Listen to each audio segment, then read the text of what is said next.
Some years back, I was at the St. Jude Children's Hospital seminar in Memphis, Tennessee, where a lot of the radio stations and personalities gathered to find out more about St. Jude and how we can help. And one of the people that spoke and one of the luncheons that day was a father that had a daughter that was going through cancer. And as he was speaking, he told us that he'd like to introduce everyone to his daughter right now. And as we all started to stand up to give this little girl a standing ovation, he said, and I can't because she didn't make it. And that year, that man, Jack, had buttons on the table with pictures of his daughter on it. And every year since then, I wear that to our radiothon each and every year. And just recently, I got the chance to speak one-on-one with that father. And here was our conversation. Every year for the radiothon, I wear Suzanne's button. When you told that story that day at the seminar, and every year I try to tell that story on the air, and it breaks me up every time. But I wanted to make sure that I'm carrying on Suzanne's memory every year because of your message at that luncheon that day. Well, thank you. It makes me feel good that I'm able to keep Susie's memory going. And that's why I talk about it, because it helps me a lot. It helps to talk about it. I mean, I keep your daughter's pin right next to my bed, so I see it every night when I go to bed. I see it every morning when I get up, and then try to bring that message to everybody, because St. Jude is such a wonderful place, as you can attest to, and it's just one of those things that I try to bring it to everybody else and give them a way to kind of bring the hospital to them, and I try to do that through my eyes and through your eyes and Suzanne's eyes. Well, thank you. I appreciate that. They do good work, and there's unfortunately Susie's didn't work out the way we wanted, but there's so many that are around today that wouldn't be there if it wasn't for St. Jude. Now, if you could kind of paraphrase the story that you told that day, just about what had happened and what she wanted you to do. My wife and I were married almost 18 years when our only child, Suzanne, was born. When she was 3, she was diagnosed with a disease called neuroblastoma. And at that time, I said, gee, I was afraid she had leukemia. And the doctor said, Jack, I wish she had leukemia. Susie would need a year's worth of chemotherapy, have radiation treatment, have to have some surgery, and then have a bone marrow transplant. And if we did all of that, there was a 10% chance that she would survive. Oh. Well, we did all of that, and after 3 years, the cancer came back. And I was distraught because we were told basically there's nothing they could do. But there'd been research done, and we went to another hospital, and after 6 months, they said she was clear, but 6 months after that, the cancer was back again. And that's when they told us to take her home and make her comfortable, because there's nothing else that could be done. And then we found out 2 important things. The protocols that they had used in the 3 hospitals that we had Susie at, here, Washington, D.C., and in Texas, the type of medicine and the whole plethora of things that are done to treat the cancer actually came from St. Jude Children's Research Hospital. And the next thing we found out was St. Jude wanted Susie as a patient.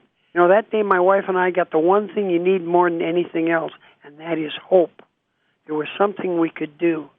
And for a year, Suzanne was on a gene therapy at St. Jude, and we would fly back and forth from our home here in Virginia to Washington, or to Memphis, where she was treated. But that didn't work. And that's when they suggested we actually move to Memphis. And as the protocols are developed, Susie could be first in line. And that's what we did. We packed up and came to Memphis. Now, when we went to Washington, D.C. and to Texas, I had to pay for the transportation. I had to find a place for us to live. I had to argue with the insurance companies over what was and what wasn't deductible. When we went to St. Jude, it was, don't worry about it. You'll never get a bill. They provided us a place to live. They gave us transportation money. That year that we were flying back and forth, they always gave us the plane ticket. They gave us the a place to stay while we were there for a few days. Mm-hmm. Now, unfortunately, not all the St. Jude stories have a happy ending. And after 8.5 years of fighting cancer, the cancer won. But, I got those 8.5 years with my daughter. That's 8.5 years of I love you, daddies, and good night kisses that I would not have gotten if it wasn't for the St. Jude Research Hospital. And that's only because listeners, like you have decided that $19 a month isn't that much, and that they can afford to help support the research done at St. Jude. Now, when Susie was first diagnosed, she had a 10% chance of survival. If she was diagnosed today, it's almost 80%. Wow. And that's because of research. Research paid for by people who are listening in your radiothon right now who have decided, yes, I can give $19 a month. I can afford that. 63 cents a day, just to make sure children live. And that's what St. Jude does. They find cures, they save children, but only because people support them. What do you think what do you think she would say, or how she would react today, knowing how much progress has been made by St. Jude? I think the first words out of her mouth would be, "You should have done it sooner." And the next thing, she'd be happy about it, because she had a lot of friends that had the same disease that passed away. But now we're finding other children who today are diagnosed, but there's so much more they can do.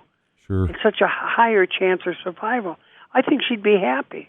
Well, just know that every year we do this radiothon on the air here at K105, and the rest of the year at my home, Suzanne is never forgotten about, and just your words the day of that seminar will always resonate with me, and I appreciate your time, and thank you for sharing your daughter with our listeners.